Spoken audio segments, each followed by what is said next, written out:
epistemological concepts, whatever your conceptual ideas, they have to make a juxtaposition with reality someplace so that you know by empirical evidence that what you have said was reality is tested to be reality and proven to be reality.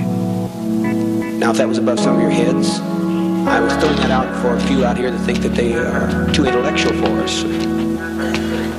There are always a few who come in and think that they have a great deal of wisdom that they can somehow give we poor, struggling people here, polarized as we are in the lower end of the socioeconomic income picture. And they think that they can reach down to our drab existence and lift us up, lift us up, lift us up.